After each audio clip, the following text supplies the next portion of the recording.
আমি এবং আমাদের দলের মহাসচিব জনাব মির্জা ফখরুল ইসলাম আলমগীর আমরা হেফাজত ইসলাম বাংলাদেশের কেন্দ্রীয় কমিটির নেতৃবৃন্দের সাথে আমরা আলোচনায় বসছিলাম। ওনারা আলোচনা করতে এসেছিলেন। ওনাদের বিভিন্ন বিষয়ে আমাদের সাথে মত বিনিময় হয়েছে। আমরা জানি এবং আপনারাও জানেন, সারা জাতি জানে হেফাজত ইসলাম বাংলাদেশের উপরে কি হত্যাযজ্ঞ চালানো হয়েছে বিগত ফ্যাসিস্ট আওয়ামী লীগ আমলের সময়ে। 2013 সালের 5ই মে শাপলা চত্বরে যে গণহত্যা চালানো হয়েছে, তাতে যারা শহীদ হয়েছেন তাদের সঠিক সংখ্যাও এখনো পর্যন্ত নিরূপণ করা হয়নি। সেই শাপলা চত্বরের হত্যাকাণ্ডের বিচার চেয়ে হেফাজত ইসলাম বাংলাদেশের পক্ষ থেকে আদালতে মামলা দায়ের করা হয়েছে। ওনারা সেই মামলার সুষ্ঠু বিচার চায়, দ্রুত নিষ্পত্তি চান। আমরা তার সাথে একমত। 2021 সালে বাংলাদেশে একইভাবে আলেম সমাজের উপরে হত্যাযজ্ঞ চালানো হয়েছে। তাতে 24 জন আলেম এবং শিক্ষার্থী, মাদ্রাসা শিক্ষার্থী শহীদ হয়েছিলেন চট্টগ্রামে এবং ব্রাহ্মণবাড়িয়ায়। সেই হত্যাকাণ্ডের মামলা দায়ের করা হয়েছে হেফাজত ইসলাম বাংলাদেশের পক্ষ থেকে। তারা সেই হত্যাকাণ্ডের সুষ্ঠু বিচার এবং দ্রুত নিষ্পত্তি চায়। আমরা তাদের সাথে একমত পোষণ করি।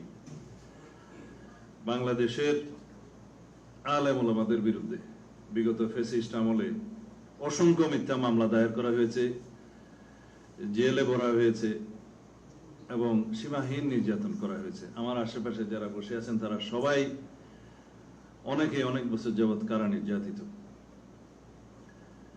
আমরা তাদের বিরুদ্ধে দায়েরকৃত সকল মিথ্যা মামলা প্রত্যাহার চাই, এটা তাদের দাবি। আমরা একমত। আমরা সরকারের কাছে আহ্বান জানাবো দ্রুততম সময়ের মধ্যে তাদের বিরুদ্ধে দায়েরকৃত সকল মিথ্যা মামলা প্রত্যাহার করতে হবে। আওয়ামী লীগকে রাজনৈতিক দল হিসাবে বিচারের আওতায় নিয়ে আসার জন্য ওনাদের দাবি আছে, যে দাবি আমরা প্রকাশ্যে করেছি, লিখিতভাবে করেছি, সরকারকে জানিয়েছি, জনগণের সামনে আমরা প্রস্তাব আকারে তুলে ধরেছি। তারা সেই দাবি আমাদের কাছে পুনরায় উত্থাপন করেছেন। আমরা চাই আওয়ামী লীগকে গণহত্যার দায়ে, মানবতা বিরোধী অপরাধের দায়ে বিচারের আওতায় আনা হোক। সেজন্য প্রয়োজনে সংবিধানের 47 অনুচ্ছেদ অনুযায়ী আইন করা যায়, আইন সংশোধন করা যায়। বিচারিক প্রক্রিয়ার মধ্য দিয়ে যদি আওয়ামী লীগের রাজনৈতিক ভাগ্য নির্ধারিত হয়, সেটাই দেশের জনগণ মেনে নেবে।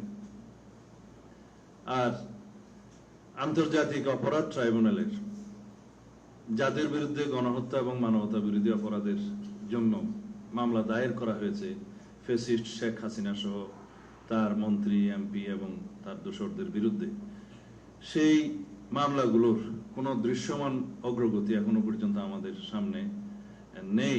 এবং জাতি অত্যন্ত প্রত্যাশা করে, সমগ্র জাতি উদ্গ্রীব যে এই মামলাগুলো যেন দ্রুত নিষ্পত্তি হয়।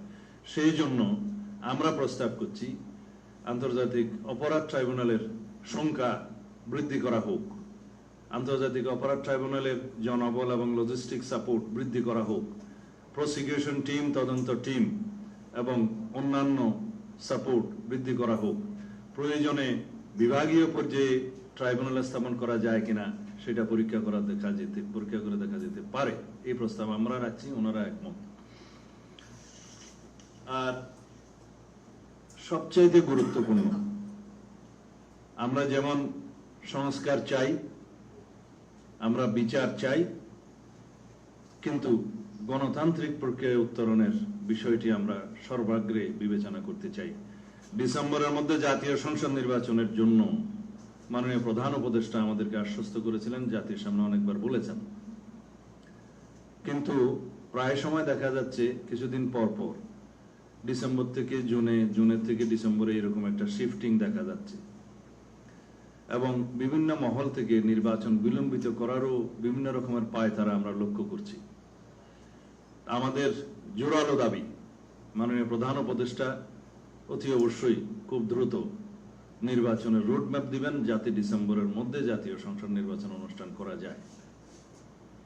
সেই দাবির সাথে ওনারা একমত হয়েছেন এবং সেই জন্য তারা হেফাজত ইসলাম বাংলাদেশ এবং তার অন্তর্ভুক্ত রাজনৈতিক দলসমূহের পক্ষ থেকে তারা যথাযথ কর্মসূচি প্রণয়ন করবেন কিনা ওনারা এটা চিন্তা করে দেখবেন। আজকে এই পর্যন্তই আমাদের সাথে ওনাদের আলোচনা হয়েছে, মত বিনিময় হয়েছে। আমরা আশা করি আপনারা আমাদের মেসেজগুলো বুঝতে পেরেছেন। ধন্যবাদ।